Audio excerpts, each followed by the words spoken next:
instante y te pongo como host también. Ah, no, pero dice que ya está grabando, ¿no? Ujú.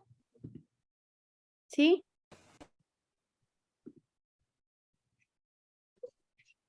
Bueno, buenos días.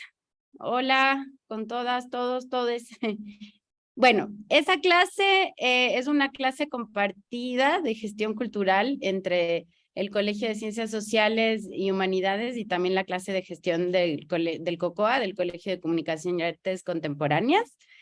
Y el día de hoy tenemos a nuestra primera invitada de una serie de personas invitadas que nos van a hablar mucho más de sus prácticas de investigación, docencia, pero también de distintos lugares, desde distintos lugares del trabajo creativo y artístico. Y bueno, nuestra invitada el día de hoy es Yada Luzardi. La Ana María ya les va a contar un poquito más de quién es y también pues Yada sobre todo se va a explayar en lo que es y hace en esta clase. Pero bienvenida Yada, muchísimas gracias por estar acá. Y bueno, Ana María, tú sigues. Hola, ¿cómo van? Gracias, Yada, por acompañarnos. Yada es historiadora del arte y curadora. Actualmente es docente e investigadora en la Universidad Católica. Tiene un máster en Historia del Arte Medieval, Moderno y Contemporáneo por la Facultad de Letras y Filosofía de la Universidad de Parma. Es autora de varios artículos de arte moderno y contemporáneo y ha curado diversas exhibiciones en el país. Creo que la más grande y más reciente, o su trabajo más grande y más reciente, es la dirección del Salón de Julio, entre otras muestras que ha hecho con distintos artistas locales. Es fundadora y directora del proyecto de investigación, Laboratorio de Investigación sobre Fondos Documentales del proyecto de Arquitectura, Diseño y Artes del Ecuador en el siglo XX, LIPADA, financiado por la PUSE, que es un proyecto particularmente interesante de conservación y difusión de fondos documentales de archivos privados e institucionales sobre arquitectura y artes del Ecuador del siglo XX. Muchas gracias, Yada, por acompañarnos hoy. Qué privilegio poder escucharte.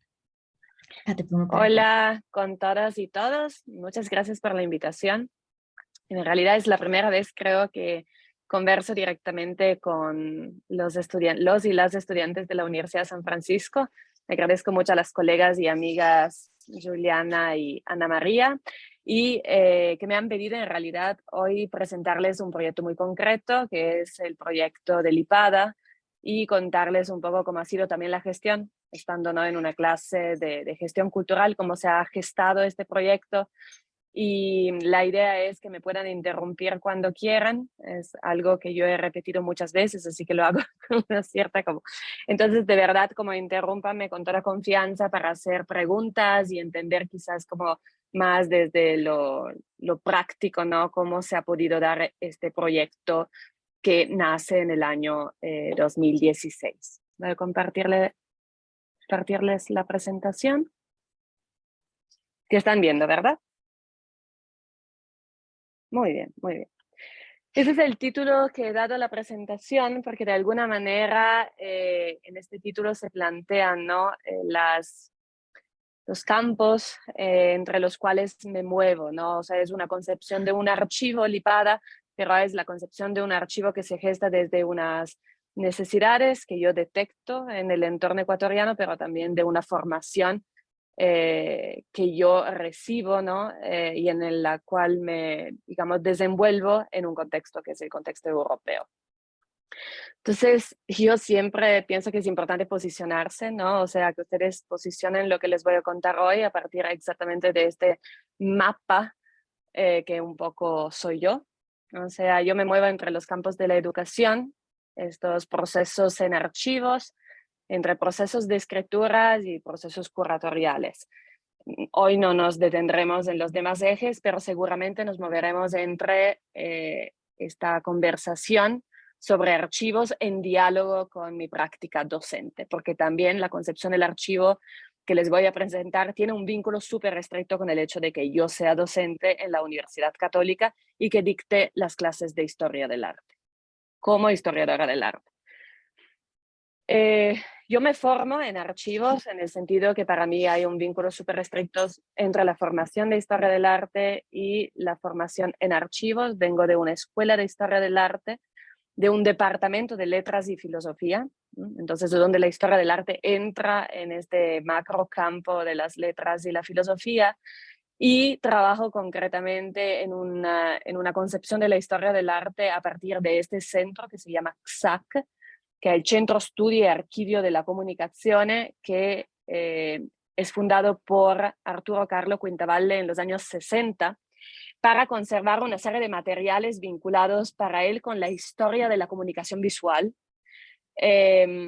y que no tenían hogar, ¿no? O sea, no se sabía bien en dónde se podía conservar en los años 60 la fotografía.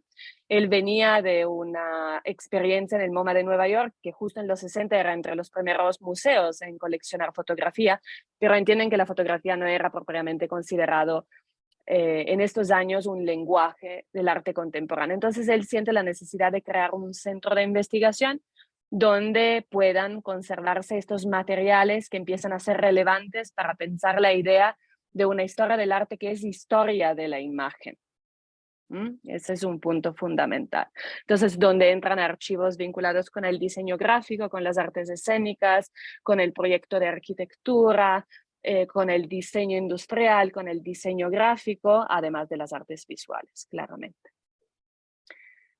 Entonces, bueno, es un archivo de 12 millones de piezas que sigue funcionando en esta abadía cistercense del siglo XII, y los estudiantes de Historia del Arte hacen, digamos, sus clases viendo a los materiales y construyendo nuevos relatos exactamente a partir de esta interpelación de fuentes documentales primarias en muchos casos. El segundo archivo con el cual me vinculo muy de cerca es el archivo bioiconográfico fundado por una poderosa mujer que se llama Palma Bucarelli, que estuvo a cargo de esta institución que se encuentra en la ciudad de Roma durante 40 años y se ocupó de configurar la colección de arte moderno que actualmente se conserva ahí, adquiriendo muchas piezas claves cuando todavía, digamos, estos artistas no eran tan conocidos, con una visión como muy, muy buena, ¿no? De cómo configurar una colección y de cómo armar también un archivo que conservara, por ejemplo, folletos de exposiciones, recortes de prensa por temas y por sujetos. Esa es la idea de archivo bioiconográfico, ¿no? Entonces, de nuevo, estamos viendo como unos archivos que plantean un principio de conservación bastante novedoso, en el sentido que conservan también cosas que no son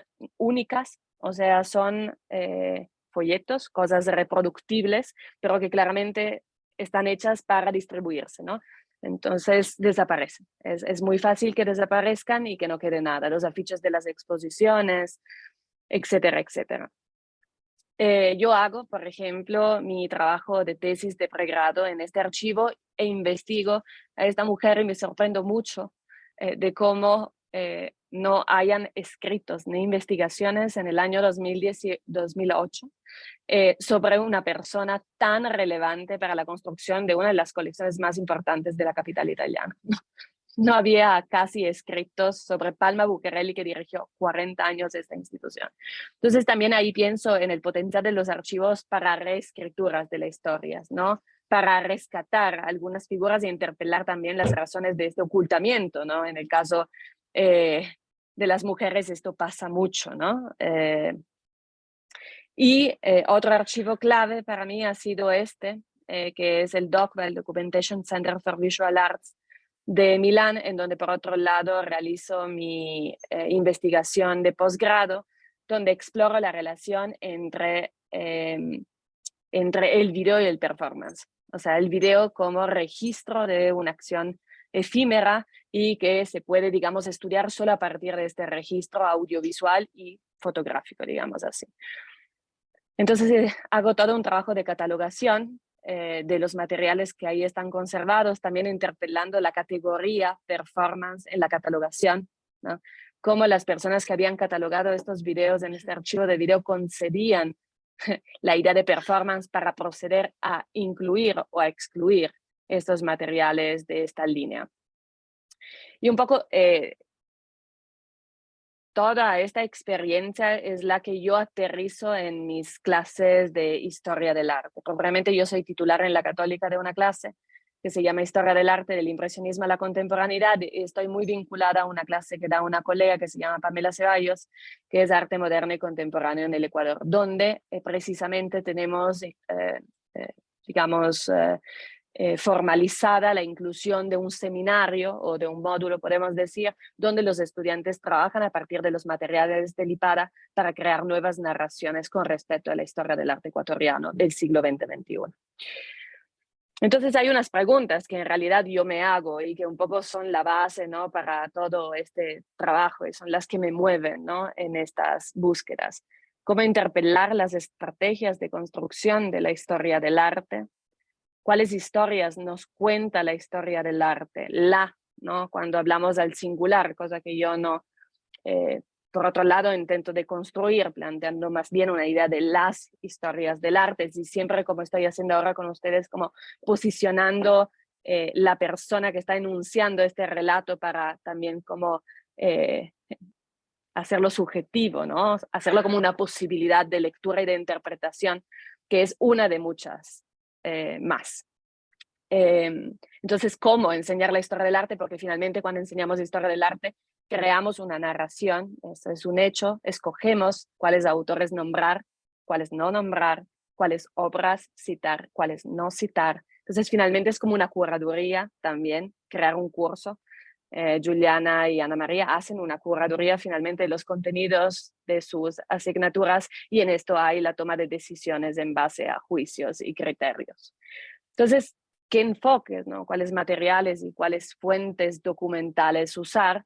Tomando en cuenta que la historia del arte es parte de un campo que es el campo de la historiografía y que tiene unos métodos que finalmente en parte asumo y mezclo e hibrido con otros métodos que vienen de otros campos y de otras narrativas, ¿no?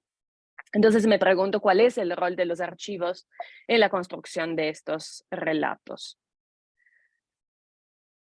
Después, claro, les decía que de todos modos esta idea de archivo está como muy anclada a la práctica docente. Entonces, ¿cómo se entiende un archivo en la universidad? ¿No? ¿Cuáles pueden ser las diferencias de pensar un archivo en la universidad respecto a otros que veremos? Yo le he hecho una lista como muy rápida y no exhaustiva seguramente, pero para que vean todos los múltiples archivos que tenemos en el Ecuador y que más o menos exploran esta cronología que nos interesa y cuáles son sus debilidades y cómo Lipara intenta como de insertarse en estas necesidades de investigación. Entonces, ¿cuál es el potencial de esos archivos para multiplicar los relatos, ¿no? Para brindar otros materiales que permitan que otros se animen a crear nuevas narraciones? Entonces, en ese sentido, es muy importante para mí leer este entendimiento del archivo que describe Griselda Pollock, donde dice: lo que se preservó, conservó y clasificó como material para el estudio de la historia y del patrimonio cultural ha sido colocado ahí de acuerdo a los intereses sociales y a los deseos de específicas clases sociales, culturas y géneros. Las bibliotecas y los museos no son lugares inocentes de la conservación, son siempre textos construidos de acuerdo a los intereses y a las necesidades de ciertos grupos sociales. Entonces, siempre interpelar a un archivo, digamos, con el bicho de la duda, ¿no? Con la sospecha. Yo siempre les digo esto a los estudiantes. Sin sentir resistencia, ¿no? Más bien decodificando por qué están ahí estos documentos, cómo han llegado, exactamente cuáles son estos vínculos, estas relaciones, estas razones que hacen que algunos se hayan conservado, algunos archivos estén ahí porque alguien ha pensado que eran relevantes para la memoria y otros se han ido perdiendo, ¿no?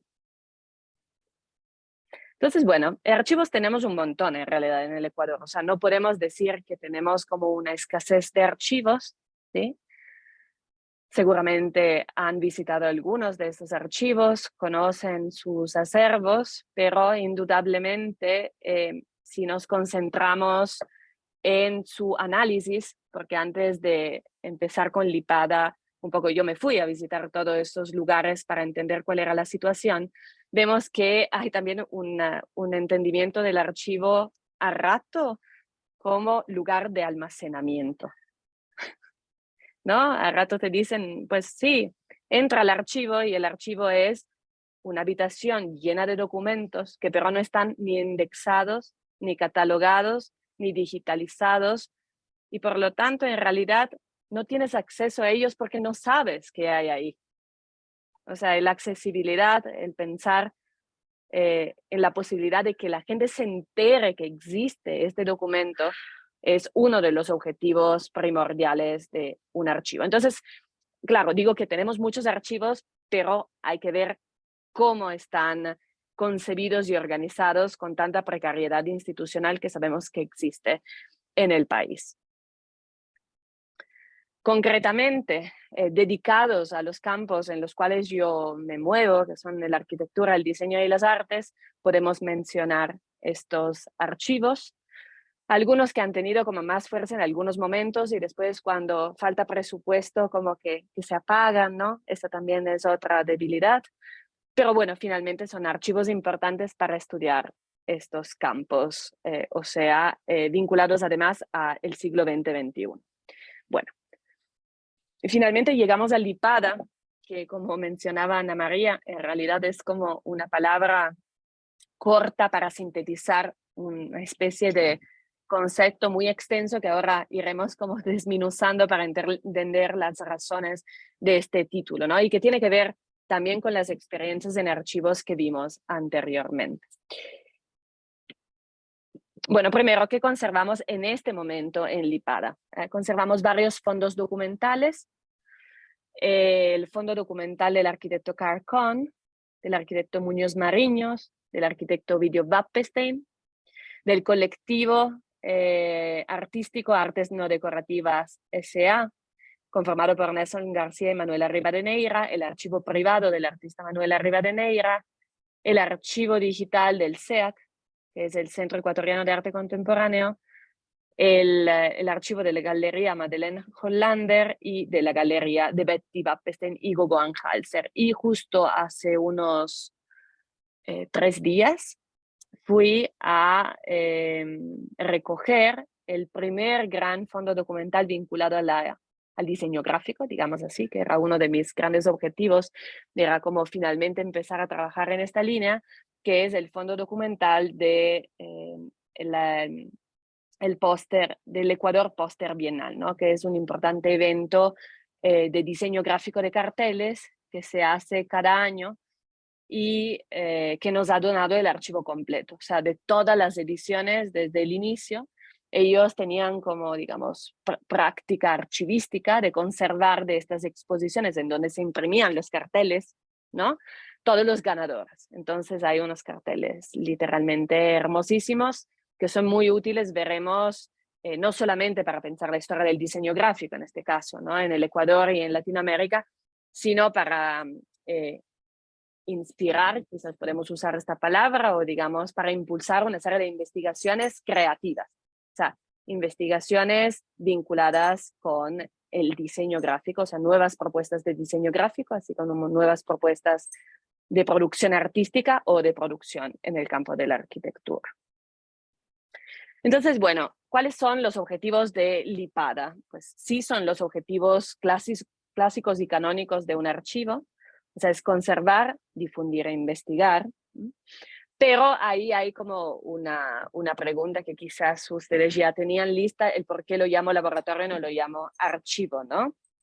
Y es exactamente esta idea de un espacio como muy dinámico y muy experimental, donde sí es verdad que conservamos y cumplimos con las labores del archivo, pero siempre pensando en una lógica de experimentación en nuevas metodologías pedagógicas. Donde la esencia misma del archivo es, son los grupos que interpelan este archivo, ¿no? Entonces, investigadores, como somos nosotras docentes, externos, y también todos los estudiantes desarrollando sus trabajos de las varias asignaturas, así como sus trabajos finales de grado, ¿no? Conservamos la documentación, porque el LIPADA es laboratorio de investigación del proyecto. Ahí hay otra cosa muy extraña, ¿no? Es como, ¿por qué no dices como laboratorio de investigación de las artes, el diseño y la arquitectura, ¿no? Porque propiamente nosotros no conservamos obras de arte, por ejemplo. ¿sí? Sino más bien nos interesa mucho el lado proyectual que es común a estos campos y que está antes de llegar a la obra de arte, a la arquitectura o a la realización en diseño gráfico. Este carácter proyectual es este archivo documental donde hay ideas, a veces no, utópicas, ¿no? Hay cosas que finalmente no se van a ver en la realización final. Se quedan solo en el papel y se quedan solo en el papel, ojo, a veces porque no es una buena idea y la idea se va perfeccionando, pero por ejemplo en el caso del arte, sí, cuando hablamos de proyectos de arte público, pero en la arquitectura es súper interesante ver cómo en esos archivos hay un Quito que no se construyó e interpelarse sobre el por qué no se construyó este Quito. Y ahí las razones son múltiples, ¿no? Son razones políticas, son razones de censura, son razones de amarres, ¿no? Es como de presupuesto, ¿no? Entonces recortes que hacen que el proyecto tal se reduzca tanto. Entonces es muy interesante como ver finalmente el diálogo entre lo construido y lo imaginado, diría yo. También nosotros tenemos una idea, claro, que cuando nosotras realizamos una investigación, ¿no? Juliana, Ana María, o sea, nosotras vamos con un interés de investigación. Nosotros estamos buscando material de este tipo porque está investigando esta cosa. Entonces, finalmente, nosotros vamos configurando archivos, pero a partir de una selección de materiales funcionales a una investigación. En este caso, Lipada nunca opera en base a una idea de selección, sino al rescate total del fondo, ¿no? Con la idea de que el fondo documental, que es el archivo finalmente privado que entra a Lipada, ya sea un archivo privado institucional o un archivo privado personal, ¿eh? Es un mundo. O sea, finalmente, si desmembráramos este archivo, o sea, dijéramos, me llevo estas 4 carpetas y estos 5 VHS y estos 5 carteles, pero lo otro lo dejo porque está en mal estado, por criterio que sea, eso sería fundamentalmente una pérdida muy grande de información para interpretar el archivo en relación de nuevo con este sujeto que lo ha configurado. Y ojo, porque en esta lectura hay sutilezas como muy interesantes de ver. Por ejemplo, el ordenamiento. Nosotros fotografiamos detenidamente cómo encontramos el archivo. Después nosotros trabajamos en ordenamientos cuando los trasladamos a Lipada, que tiene un espacio físico, que es el subsuelo de la biblioteca de la Universidad Católica, pero finalmente también en el desplazamiento y antes del desplazamiento hay mucha reflexión con respecto a cómo estaba organizado por el mismo creador del archivo, este acervo, cómo ordenaba sus libros. O sea, les hago un ejemplo, ¿no? Hermoso de una colega que estudia la historia de el diseño gráfico de las portadas de la editoría italiana. Hizo un doctorado sobre eso. Y ella trabajó a partir de un archivo biblioteca de un gran coleccionista de portadas de libros, que tenía su biblioteca organizadas por apellido del diseñador de la portada. Entonces, como súper interesante y es como casi una obsesión mía, como ir a visitar a un amigo que tiene una colección de discos y sentarme y decir, a ver, esto cómo los tienes organizado. Entonces te pueden comentar como, sí, en base al ritmo. Y dices, ¿cómo en base al ritmo? Tienes organizado los ritmos en base al ritmo. Sí, ¿no? Es loco, es bien interesante porque habla mucho del sujeto. Entonces, bueno, eso es con respecto a los fondos documentales íntegros y evidentemente por mi formación la imagen es clave, ¿no? Entonces el documento es información no solo textual, sino es icónico textual. En ese sentido hay un proyecto europeo hermoso que es Iconclass, que es un proyecto de catalogación de las imágenes. En potencia me gustaría llegar a eso, ¿no? Ahora estamos catalogando a nivel macro, les daré algunos ejemplos para que entiendan cómo estamos organizados, pero finalmente tú puedes llegar a un nivel de catalogación, ¿no? De indexación de los materiales hasta lo micro, o sea, hasta catalogar de una hoja de un recorte de prensa, por ejemplo, no solo el recorte de prensa, sino la imagen o las varias imágenes que existen en este recorte de prensa. Claramente la ficha de catalogación tiene características distintas porque está enfocada en este análisis iconográfico iconológico. Y otra característica fundamental de Lipada es que conservamos lo que nadie conserva, porque no es patrimonial en muchos casos. Nosotros tenemos una ley de cultura en donde se establece, ¿no?, que son patrimoniales los documentos, los bienes documentales que tienen más de 50 años. Pero cuando hablamos de historia del arte moderno y contemporáneo, y sobre todo de estas materialidades, si no los conservamos antes de que tengan 50 años para poder ser oficialmente conservados según los parámetros, eso se van a la basura. Y eso nos ha pasado más de una vez. Entonces, si no existe un espacio en donde los rescatamos para que envejezcan de alguna manera, pues no van a llegar nunca a este valor legal, ¿no?, de bien patrimonial que les brinda a nivel por lo menos por escrito, le brinda este tipo de protección legal. Entonces, bueno, Lipada en números, ¿no? ¿Cuáles son los materiales que conservamos ahí? Esto con números aproximados, pero son 2.000 planos arquitectónicos, 2.500 carteles, 100 dibujos, 1.200 entre fotografías, negativos y slide, 240 carpetas, 280 álbumes de documentación, 200 pruebas de imprenta, varios libros de visita y más o menos 2.000 entre catálogos, invitaciones y otros materiales de difusión. Claramente cada día necesitamos más espacio, pero en este momento digamos que estamos agradecidos de estar en el piso de la hemeroteca de la Biblioteca Central de la Universidad Católica, o sea, aquí, ¿sí? Y de tener un repositorio virtual que no es nada amigable en términos de interfaz, que pero finalmente en algún momento se transformará en una interfaz más amigable, o sea, en una página web, pero esto nos garantiza un backup, ¿no?, y una protección por parte del equipo de informáticos de la PUSE, porque es el DSpace, o sea, es la plataforma en donde se conserva toda la información de la institución.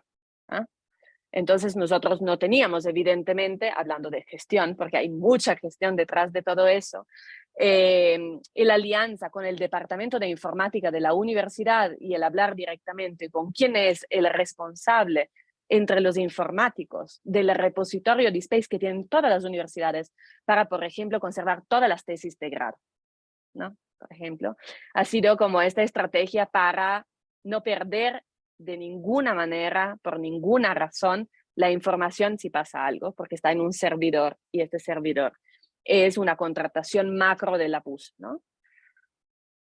Entonces, bueno, ¿cómo empezamos, digamos, esta labor, ¿no? ¿Cómo llegan? ¿Qué gestiones hacemos y qué actividades cumplimos para que lleguen a este espacio los fondos documentales?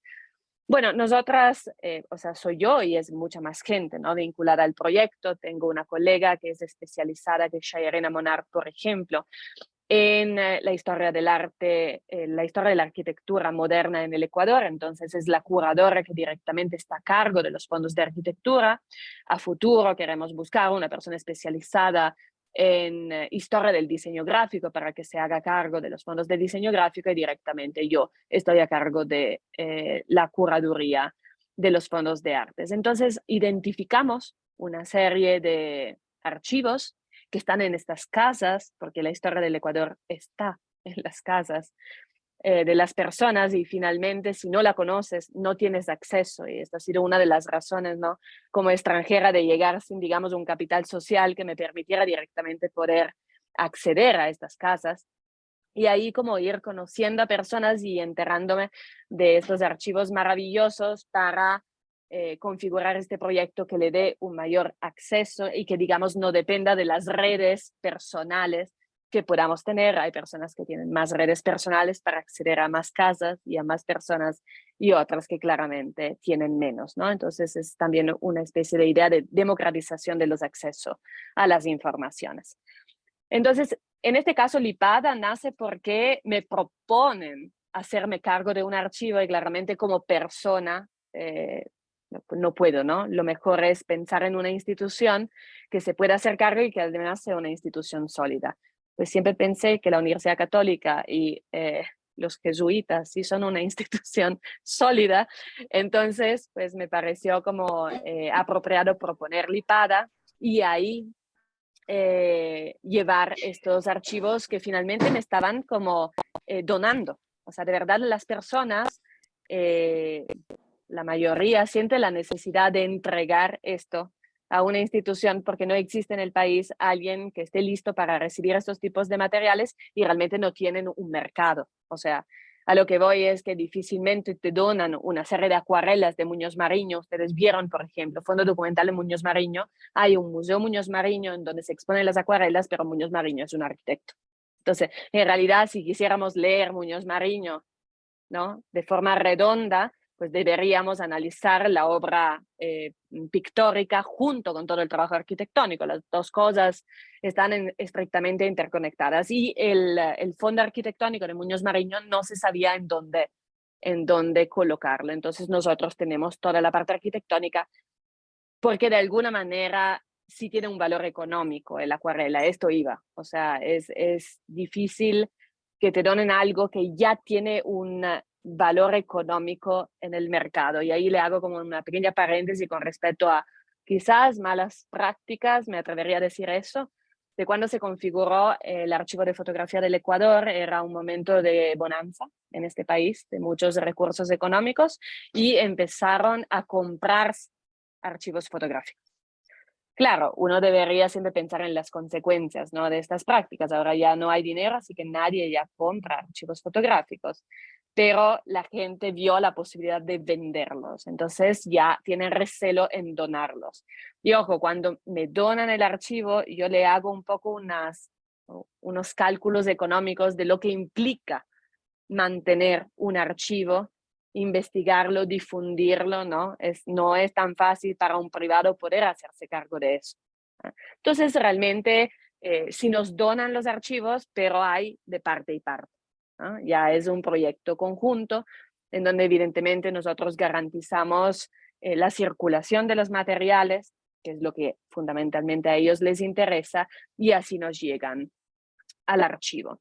Entonces, bueno, procedemos siempre a limpiarlos porque normalmente están muy sucios, en muy malas condiciones. Aquí en el fondo de esta diapositiva ustedes ven, por ejemplo, las cajas donde estaban los álbumes de un fondo documental, que será lo que mayormente les voy a presentar el día de hoy, que es el fondo de la galería de Betty Wappenstein y Gogo Anhalter, que estaba bien conservada, entre comillas, porque las dueñas hasta como produjeron cajas para cuando cerró la galería en 2001, para que ahí se conservaran, pero finalmente las cajas no estaban tratadas, empezaron a polillarse, tenían gusanos, tenían moho, o sea, y de nuevo tenemos suerte que en Quito hay como condiciones bioclimáticas optimales para la conservación. Creo que tengo algunas imágenes del fondo de Madeleine Hollander que nos llega de Guayaquil, que es de los mismos años. Las dos galerías abren en 1977, una cierra en 2001 y una cierra en el 2003, pero las condiciones del archivo que nos viene de Guayaquil son catastróficas. Ajá. Entonces, bueno, ese es un ejemplo. Ese es el fondo de la Betty, como lo hemos encontrado. Entonces, ven, estos sobres están carcomidos por animales y pues tenían telarañas que evidentemente certifican la presencia de factores biológicos ¿no?, que favorecen el deterioro. Entonces, bueno, lo que hacemos es quitar todo el elemento en metal, ¿sí?, todo lo que sabemos, porque finalmente nos hemos formado en conservación de fondos documentales. Entonces, nosotras procedemos a estas primeras operaciones, limpiamos los materiales y los ordenamos, ¿sí? Es muy importante. Entonces, piensen siempre que el ordenamiento que vamos a tener en Lipada se basa en el ordenamiento original. Si existe una concepción de ordenamiento con el cual encontramos el archivo, lo mantenemos, y si no, pues lo reconfiguramos, pero siempre tomando en cuenta el cuidado de no perder informaciones. Después catalogamos y digitalizamos. digitalizamos con escáner según estándares, ¿no?, de digitalización que existen a nivel mundial, y catalogamos también en base a una ficha de catalogación única para todos estos tipos de materiales que son, vieron, planos arquitectónicos, VHS, CDs, postales, fotografías, slides. Hay múltiples tipologías de materiales que conservamos ahí. Vamos trabajando con esta ficha de catálogo. Finalmente, así es como se colocan en las planeras y armarios que han sido producidos según los estándares. Entonces están pintados con pintura epóxica, ¿no? Son de metal, no de madera, por las razones que ya les conté. Intentamos procurar que haya un control bioclimático, estén protegidos del polvo, ¿no?, de todos los factores de deterioro. Entonces vamos a ver un ejemplo y ahí, según el tiempo, seguimos. El fondo de la galería, les contaba, es un fondo que entonces aborda esta cronología, 1977-2001, y este fondo, por ejemplo, es, yo diría, el más grande que tenemos. Por eso que es bastante interesante trabajar con este ejemplo. Tenemos 261 álbumes de exposiciones, 229 carpetas, 46 sobres, fotografías sueltas, cajas de slide, sobres de slide. Y ahí también les contaré, ¿no?, las razones de que algunas cosas las cataloguemos como unidad documental simple.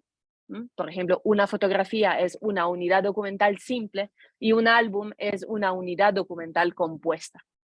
Podríamos claramente catalogar cada cosa que tenemos en el álbum, pero finalmente, por el momento, para poder catalogar todo, hemos optado catalogar el álbum como unidad documental compuesta.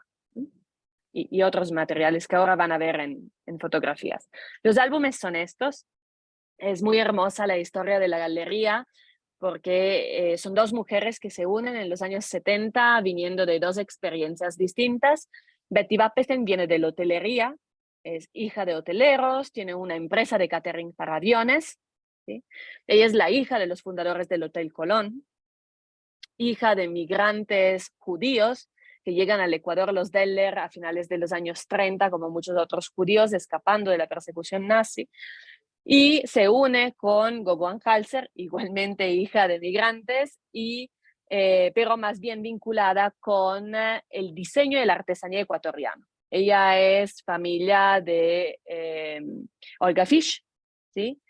Y Olga Fisch, no directamente, pero sino las costureras de Olga Fisch son las que cosen estos álbumes que están recubiertos, son álbumes normales, fotográficos, recubiertos con un forro que es cosido por las costureras de Olga Fisch, exactamente por este vínculo que tiene la galería con la familia de Olga Fisch, y el logo es diseñado por Ovidio Vapestein, ¿no? Entonces ahí empiezan a ver cómo también el hecho de tener en un mismo espacio fondos documentales que vienen de distintos campos permiten cruces muy interesantes. Por ejemplo, les presenté, ¿no?, la lista de los fondos. Ahí había Ovidio Vapestein, y ahí se enteran que Ovidio Vapestein es el esposo de Betty Vapestein, es arquitecto, pero que trabaja muy de cerca con Betty en la galería por su gran pasión por las artes. Y en esta galería expondrá, por ejemplo, Carl Cohn, que es otro de los arquitectos que vieron que donó. Realmente fueron los herederos de Cohn, porque cuando entramos en posesión del archivo, Cohn ya había muerto, fueron las hijas en donar el archivo a la Universidad Católica, y es el fondo documental más antiguo que tenemos, ¿no? Ahí hay materiales del 1905 y que él trae de República Checa, cuando de nuevo otra historia de migrante judío que llega a finales de los 30 al Ecuador. Aquí, para que vean un poco cómo son los interiores de estos álbumes, que tienen como una especie de estructura, siempre empiezan con la invitación a las exposiciones de la galería. Desde el principio ya tienen una estética clara, ¿sí? Tienen un subtítulo, no sé si se fijaron, que de nuevo se entiende a partir del perfil que les hice de las dueñas, ¿no? Arte más diseño. O sea, es una galería que en los años 70 propone esta unión de artes y diseños como dos cosas que pueden presentarse en el mismo plano, ¿no? Este elemento circular que se retoma en las invitaciones. Todas las invitaciones están impresas en la imprenta Mariscal, que es una imprenta que de nuevo nace a finales de los años 70. Su dueño es Valdivieso, y Valdivieso es el hermano de Gogo Anhalter. O sea, Gogo Anhalter toma el apellido del esposo, pero en realidad es Gogo Valdivieso. Aquí tenemos entonces otras páginas de estos álbumes en donde vemos las obras que se exponían, vemos fotos de las salas que nos permiten de reconstruir, digamos, el guión curatorial y museográfico, y hay toda la recompilación de todo lo que salió en la prensa con respecto a estas exposiciones. Entonces es un trabajo magnífico para cualquier historiador, porque en lugar de ir a levantarte todas las informaciones de la prensa, de esto, buscando la fecha para ver si salió algo, la galería de por sí, desde la primera exposición, que fue de Camilo Egas en 1977, produce un álbum para cada exposición. En los años finales, 1, 2 o 3 exposiciones en el mismo álbum. Claramente la economía del país va cambiando, ¿no? Piensen que todas estas galerías finalmente cerrarán por el feriado bancario, ¿no? Esas son las fechas que explican el cierre en los años 2000. Esto es el núcleo carpetas, es maravilloso. O sea, este núcleo carpetas de verdad es algo loco. Ellos tenían una carpeta por cada artista con el cual tenían algún tipo de relación. ¿Ah? No necesariamente eran los que representaban, sino que eran muy sistemáticos y hacían una carpeta de todo lo que tenía que ver con Marcelo Aguirre, todo lo que tenía que ver con Estuardo Maldonado, todo lo que tenía que ver con Enrique Tábara. Y ahí hay de todo. O sea, hay cosas que se hizo con la galería, folletos de exposiciones que ellos mandaban a la galería para decir, mira, ojo, estoy exponiendo en la Bienal de Sao Paulo. ¿No? O sea, hay cosas que hacían paralelamente en otros lados, pero también hay todos los avalúos que nos permiten, por ejemplo, una lectura del mercado del arte. Sabemos que se vendía sobre todo en dólares, los precios estaban en dólares, difícilmente se planteaban precios en sucre cuando la moneda nacional todavía era el sucre, y también tenemos recibo de compras y de ventas que nos permiten encontrar el lugar en donde ahora está la obra. O sea, estos archivos de galerías nos permiten encontrar obras que están en colecciones privadas y que finalmente son 40 años que están fuera de circulación. Eso es un punto fundamental, ¿no? Por ejemplo, para la exposición que hay ahora en el Museo de la Universidad Central, con Jenny Jaramillo nos pusimos a revisar su carpeta y encontramos el recibo de venta con el precio y el nombre del coleccionista, y solo así pudimos, ¿no? Encontrar la obra y apoyar con el préstamo para dicha exposición. Esa también es una función muy importante, entonces, del archivo. Un ejemplo de una carpeta donde hay cartas, ¿no? Es muy bonita, a veces es un poco como así hostil la relación entre artistas y galeristas, las negociaciones, ¿no? Que se dan, y esta, por ejemplo, es una de las carpetas de Tábara. Donde, por ejemplo, Tábara cuenta que se extravió un cargamento de sus obras que volvía de Roldanillo a Guayaquil, y decía, si por si acaso encuentran en el mercado estas obras, y les mandaba la lista, avísenme porque son obras como robadas, ¿no? Ha sido perdido este cargamento de obras en su desplazamiento de regreso al Ecuador. Finalmente, yo hablando con el hijo de Tábara hace una semana, me decía, no, yo tengo una obra de esta. O sea, finalmente sí se encontraron estas obras, y todo eso es posible a través del diálogo y de lo que detonan, digamos, los archivos mismos, ¿no? Los archivos son fundamentalmente detonantes para interpretaciones, ¿no? También tenemos dibujos originales. O sea, en esta carpeta de Tábara tenemos este dibujo que Tábara manda para que se imprima la invitación. Entonces, en la parte de abajo tenemos el dibujo original, y en la parte de arriba tenemos el uso, la aplicación del dibujo original de Tábara para una exposición del 1981.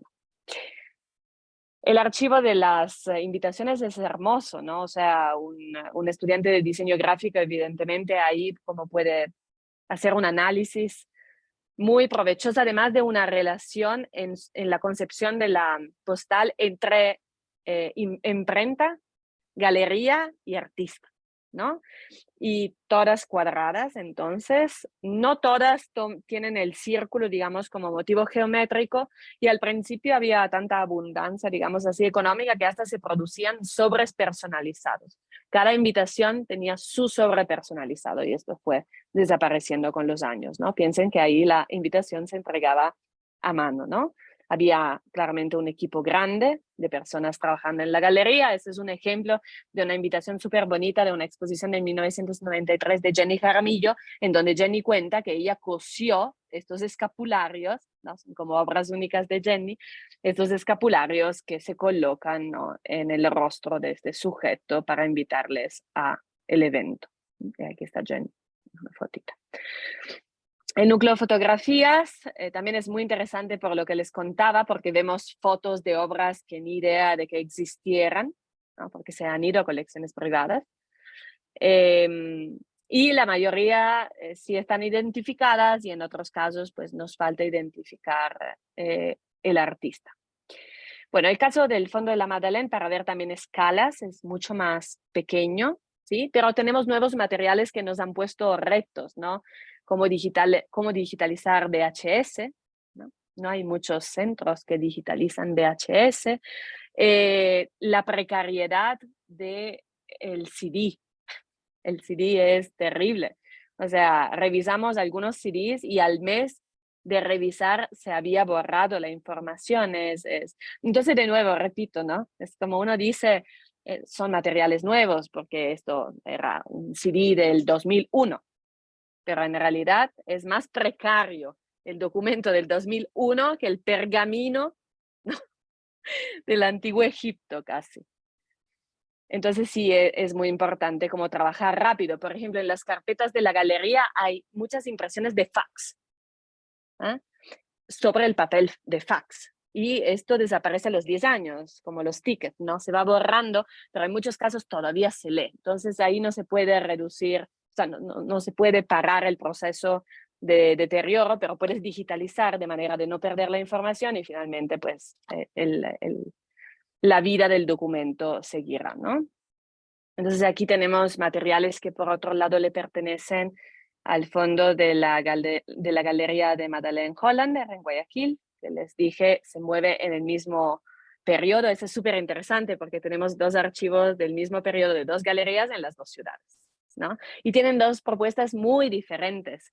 Madeleine es otra migrante, ahí es la historia de los migrantes, con los cuales me siento un poco identificado. Pero es una galería más experimental, diría yo. Por ejemplo, le da mucha importancia al arte joven, al performance. Es una galería que tiene menos capital económico respecto a la galería de Betty Gogó, y que inicia, digamos, también de una forma más espontánea, ¿no?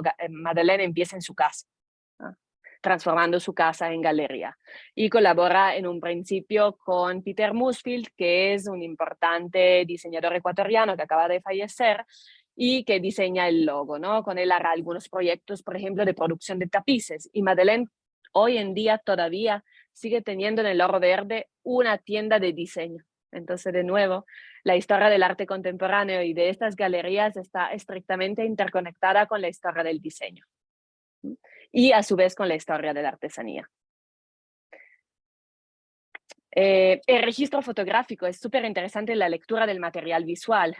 Madeleine registra mucho la inauguración y la gente, o sea, la idea de la inauguración como evento social.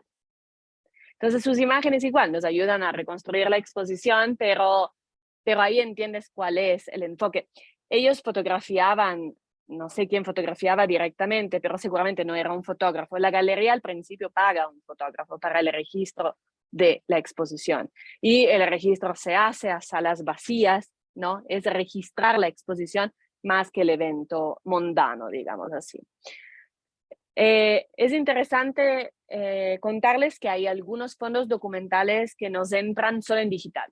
O sea, los dueños deciden todavía no donar el físico, pero nosotros trabajamos como si el fondo estuviera presente en Lipada, o sea, catalogamos, digitalizamos y difundimos en el DSpace y tenemos, digamos, el 100% del archivo, pero solo en digital. No tenemos el material físico. Este es el caso de este fondo documental, que es chiquito, ¿no? Todos son chiquitos comparados con lo de la galería. Aquí fue otro reto interesante, por ejemplo. Este fondo tenía 87 cassettes audio. Se grababan, ahora grabamos en Zoom esta charla, pero en los 90 se grababa en cassettes. Entonces, pero ya nadie tiene el dispositivo para escucharlo. Entonces hemos digitalizado los 87 cassettes. Y ahí hay información súper valiosa, ¿no? El SEAC está vinculado con una idea de arte contemporáneo que llega al país en los 90. El SEAC se configura en 1995 y gracias al SEAC llegan al país una serie de teóricos y de investigadores que marcaron profundamente la idea del arte contemporáneo, como por ejemplo Lupe Álvarez y Saidel Brito. El fondo CON, para que tengan idea de un fondo de arquitectura, y sobre todo porque es un fondo con el cual yo trabajé bastante, es el fondo más antiguo. Les decía, porque tenemos los cuadernos. Lo que están viendo en el fondo de esta diapositiva es el cuaderno de CON estudiante de arquitectura en 1905 en Praga. Y son maravillosos. Pero, por ejemplo, este fondo lo encontramos mal. O sea, lo encontramos con planos ya con fuertes patologías de deterioro, en un sótano húmedo. De verdad, el destino de todos estos materiales evidentemente era, ¿no? Era irse a la basura, pero hay, o sea, el arquitecto era un extraordinario dibujante. De hecho, tenía muchos encargos solo para hacer como los rendering, digamos, los dibujos de proyectos de otros. Entonces su archivo es interesante porque nos permite también conocer proyectos de otros a través de estos dibujos que él realizaba. Esas son dos arquitecturas que él proyecta para Guayaquil. En Guayaquil él hará sus obras más modernas. De hecho, Guayaquil es una ciudad que se abre mucho más a la arquitectura moderna que Quito por sus múltiples incendios. Por sus múltiples incendios, Guayaquil debe constantemente repensar su configuración urbana, su arquitectura, y entonces en los años 50 hay mucho trabajo para Carcon. Y después, por problemas legales, un poco le cerrarán las puertas a Guayaquil y él empezará a trabajar solamente en Quito. Pero en Guayaquil trabajará para las familias más ricas. Construirá, por ejemplo, el Banco de Descuento, que es la actual biblioteca de la Universidad de las Artes, ¿no? Que es un proyecto que ganará el premio Ornato en 1954, ¿no? El premio Ornato es el premio que se le da para la mejor arquitectura del año en las fiestas julianas y octubrinas. En el caso de él es octubrinas que recibe eso. Ok, ese es el fondo de Ovidio Bappesten. Ahí ven otra época, ¿no? Se ve que es un arquitecto que, por otro lado, tiene, digamos, sus arquitecturas más emblemáticas en los 70. Seguramente están como reconociendo esta arquitectura porque es una de las arquitecturas emblemáticas de la modernidad arquitectónica en Quito.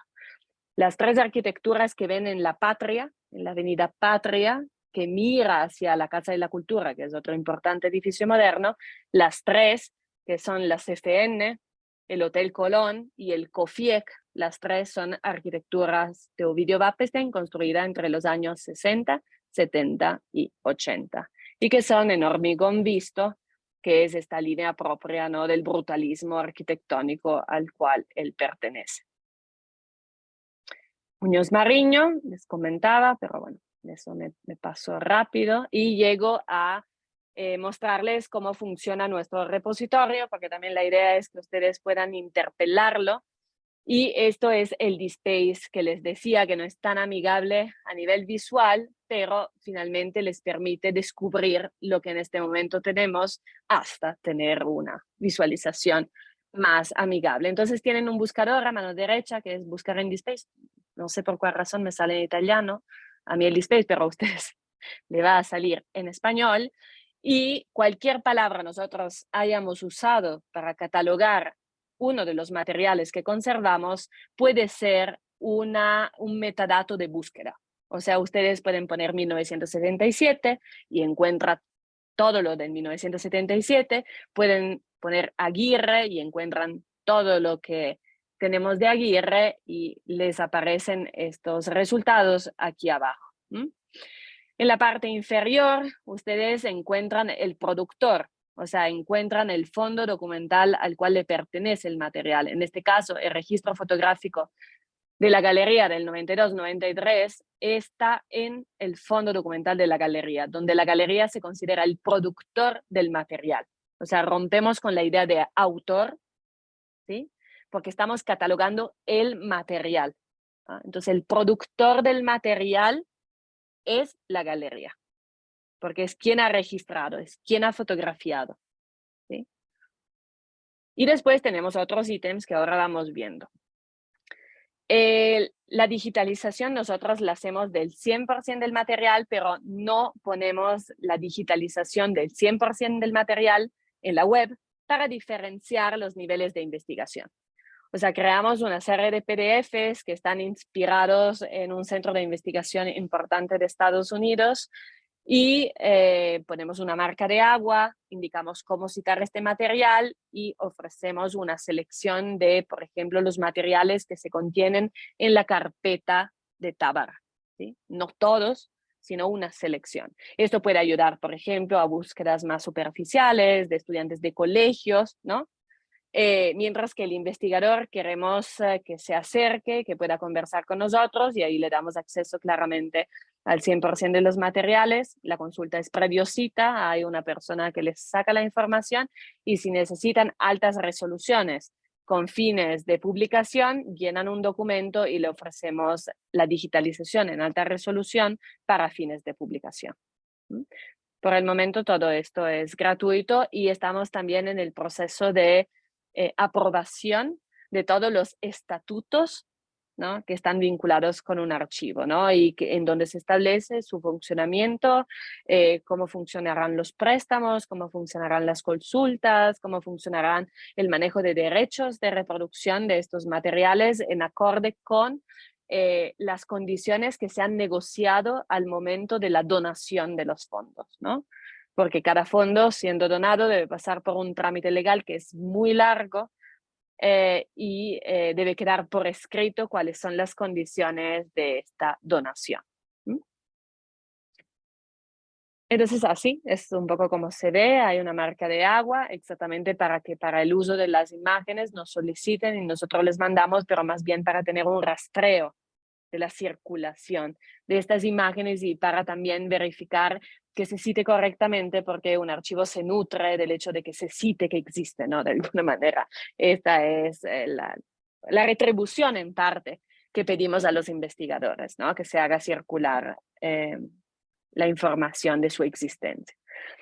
Esa es una ficha que hemos trabajado en colaboración con una investigadora italiana muy experta en procesos de archivo y que trabajó más de 10 años en la Universidad de Milán en un archivo que se llama Apice y es un archivo dedicado a la editorial italiana, o sea, una experta en gráfica y en fondos documentales. Y con ella hemos logrado, y esto fue una necesidad del DSpace, por ejemplo. O sea, si ustedes tienen confianza con programas de catalogación pagados, ¿no? Nosotros no teníamos los recursos para pagar la adquisición de un programa de catalogación. Claro, ahí tú puedes aplicar distintas fichas de catálogos a segunda del material. Entonces puedes tener una ficha de catálogo para el plano arquitectónico, una ficha de catálogo para el dibujo, ¿no? Porque evidentemente tienen características diferentes. Pero el DSpace nos aceptaba una sola ficha de catálogo que pudiese funcionar para todos los materiales. Un poco como la biblioteca, ¿no? Que tiene una ficha de catálogo para todo el material bibliográfico de nuestras bibliotecas.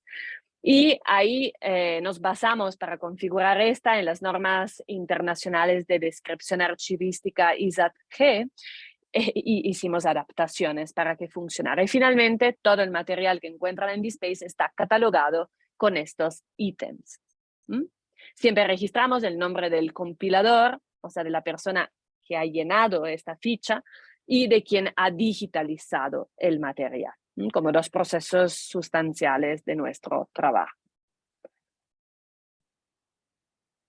Así es como ven la visualización de una ficha. Bueno, la parte inferior falta, es esta. en donde, por ejemplo, existe la colocación física del material, ¿no? Está en la pusa, en lipada, en el fondo de la galería, armario 1, estante 3.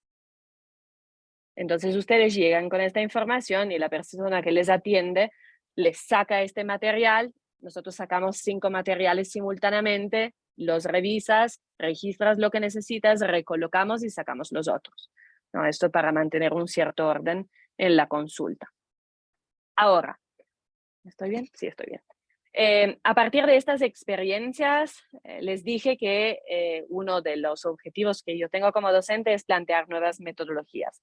Entonces, por ejemplo, configuré una Summer School que se dio en el año 2015 y 2016, donde nos fuimos con un grupo heterogéneo de estudiantes de arquitectura, diseño y artes a Italia a trabajar en este archivo que vieron al principio, ¿no? En donde yo me formé, para tener otra experiencia de los materiales y pensar nuevas historias, en este caso muy vinculadas con la historia del arte, del diseño y de la arquitectura italiano, pero para que a regreso se pueda aplicar, ¿no?, a una lectura de nuestro contexto. Nos fuimos a la Bienal de Venecia, nos fuimos a la Exposición Universal de Milán, y yo tengo un recuerdo maravilloso de esta escuela, y ojalá se pueda reproducir a futuro. Más recientemente nos hemos inventado un programa que se llama Cave Expandida, en donde nos vamos a tener clases de historia del arte en otros espacios de la ciudad.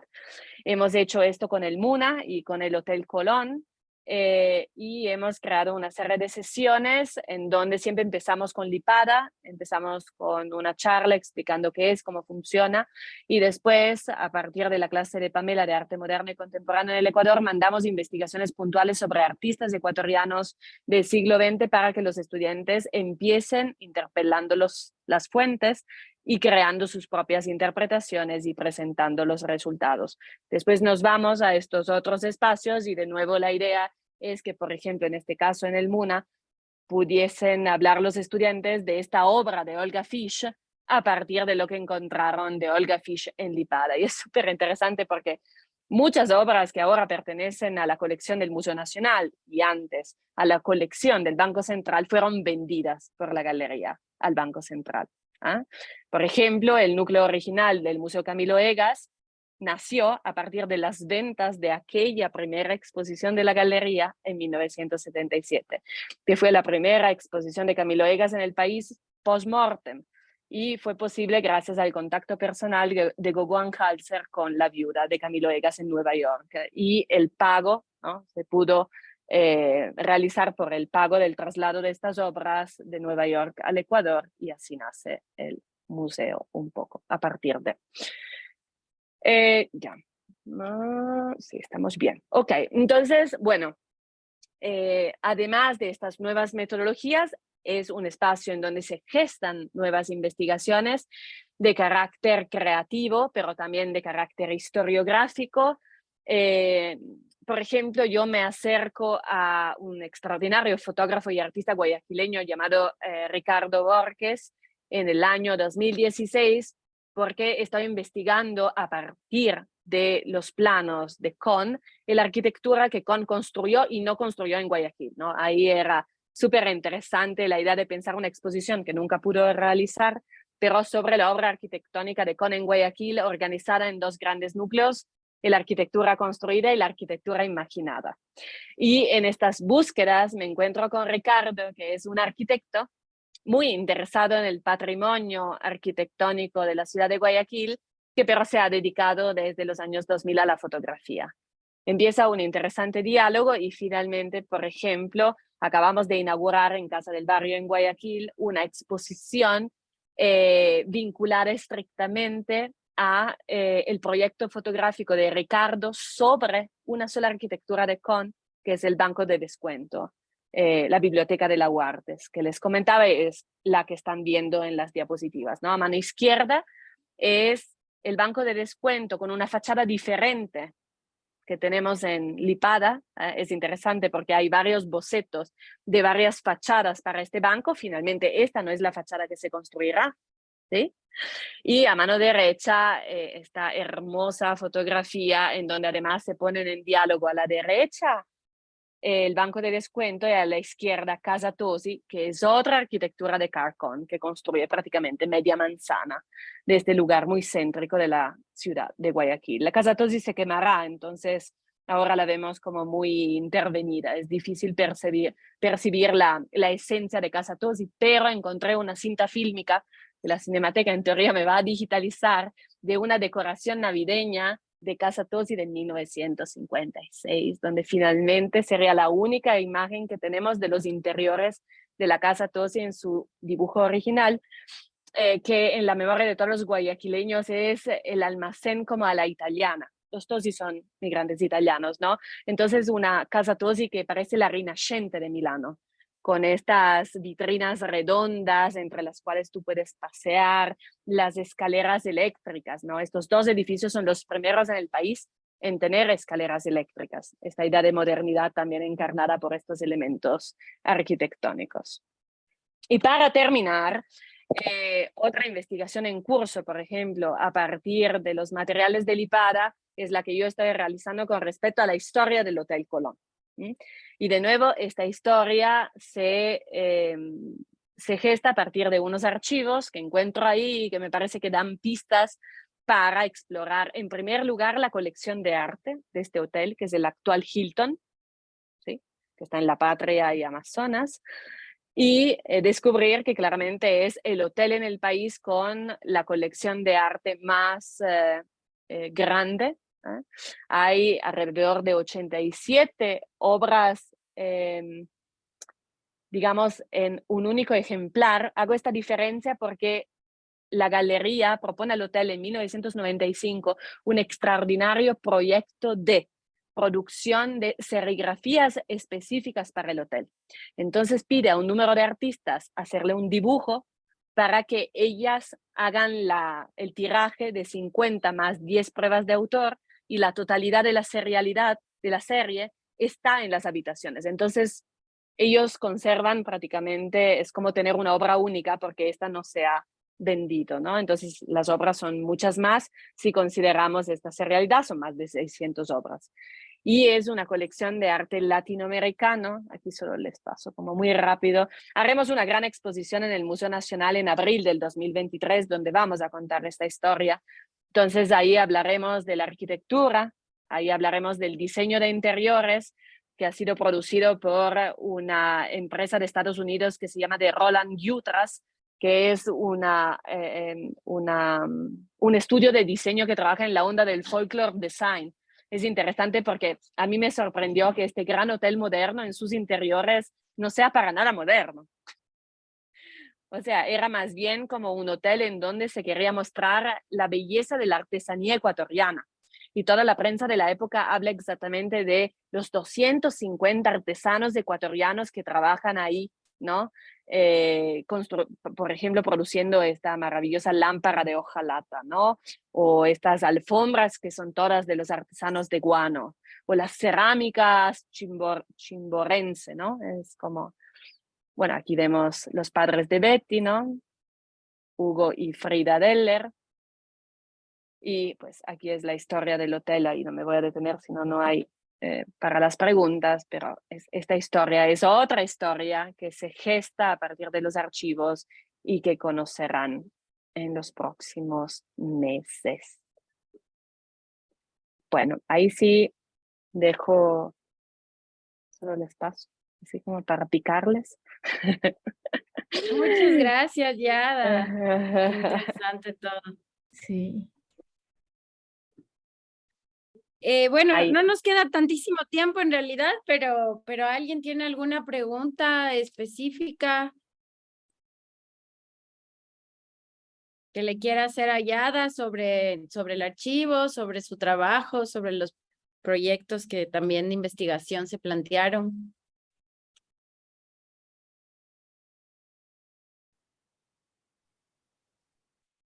Empiezo yo. Sí.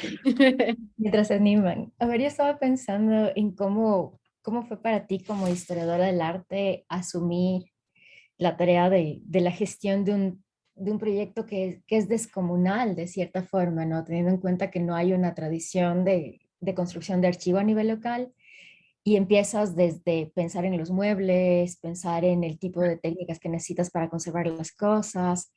Sí, tal vez es una pregunta un poco más personal que sobre el mismo archivo, ¿no? O sea, ¿qué ha sido para ti la tarea gigante de asumir todo esto? Ha sido re difícil. Yo gané unos fondos de investigación Me acuerdo. en el 2015, ¿no? En donde planteo Lipada. Y los primeros años de verdad han sido de pura gestión, tanto de que me harté, o sea, sí llegué a un punto de decir, yo quiero investigar, ya no quiero hacer tanta gestión, que es exactamente la que narras, ¿no? Porque implican gestiones, negociaciones y también a veces como el enfrentarte a problemas como burocráticos internos que te agotan, ¿no? Pero finalmente, o sea, estoy contenta del resultado, ¿no? Y también la inversión de este tiempo, que siempre debería ser más, ¿no? Siempre los fondos deberían ser más, el tiempo debería ser más, las condiciones deberían ser mejor, pero me gusta porque siento que es necesario. De verdad, cada día se me acerca gente con muy bonitos, muy importantes, muy relevantes archivos para donar. Entonces, esto me hace sentir que en realidad se necesita. No ha sido un parecer, no ha sido la Yada que pues está acostumbrada a trabajar en archivos, entonces necesitaba archivos. O sea, por un lado también ha sido eso, ¿no? O sea, yo llegué al Ecuador y dije, pero ¿cómo voy a estudiar el arte ecuatoriano? O sea, el Museo Nacional, ¿no? Estuvo cerrado unos años y todo, decía, ¿cómo estudio historia? ¿Cómo pienso la historia del arte ecuatoriano sin las obras, por ejemplo? O sea, es que es impensable, o sea, no puedes pensar un relato de la historia del arte sin las obras y después sin todo este relato, ¿no? Entonces, contenta, pero es fuerte el trabajo de gestión detrás de estos procesos. Sí. Y tal vez otra sería, ¿cuáles son los profesionales que llegan a trabajar contigo? Estoy pensando en esta maestría me parece que la Andina tiene una maestría en documentación, pero no sé si trabajas con gente ya formada de alguna forma o si tienes que armar desde casi cero tus propios equipos. Es la segunda opción. No, sin embargo, yo me acerqué a la maestría de la Andina, conozco el coordinador de la maestría, hemos visto posibilidades de prácticas, pero finalmente concretar todas estas ideas siempre demandan tiempo, ¿no? Es convenios, acuerdos, ¿no? Temas legales, exacto, de documentaciones de respaldo. Pero sí, evidentemente, esta es la formación. O sea, sin embargo, yo no soy archivóloga, ¿no? Ni archivista, ajá. Entonces sí me interesa la lectura o el trabajo en archivo del historiador del arte, porque sabe lo que está manejando. Exacto, es como, no es un experto, es verdad, en estas, pero sí es apasionado por su contenido, su posibilidad, ¿no? de información que reside ahí, como los entiende de alguna manera. Abogo por los apasionados, más que por los apasionados, rodearme de personas apasionadas. Ajá. ¿Alguien más? ¿Alguna pregunta? Bueno, creo que algunos ya tienen ahí que salir a otras clases. Ya, muchísimas gracias. Espero que también, también que hayan conocido un espacio de investigación en la ciudad, sobre todo, que quizás en algún momento les interese visitar. Primero como en ese enlace que nos compartió Yada, pero también después si se conecta a sus investigaciones. Hay un grupo muy diverso en la clase en cuanto a lo que están haciendo, pero quizás a algunos les interpela ir a visitar y buscar algo por ahí. Y en Claro que abril, sí. pues ahí iremos a la muestra sobre el Hotel Colón. Acuérdense, abril 2023, ya conocen un poco el proceso detrás. Muchísimas Sí, gracias. gracias a ustedes. Gracias, Yo les Pasi. paso todos los Chao. enlaces. Sí, Así que, sí, Sí, buenas. compartimos. Sí, les chao, compartimos, sí, seguro. Chao, chao, muchas chao. Gracias, Yada. gracias. Chao. Chao, chao, chao. Gracias.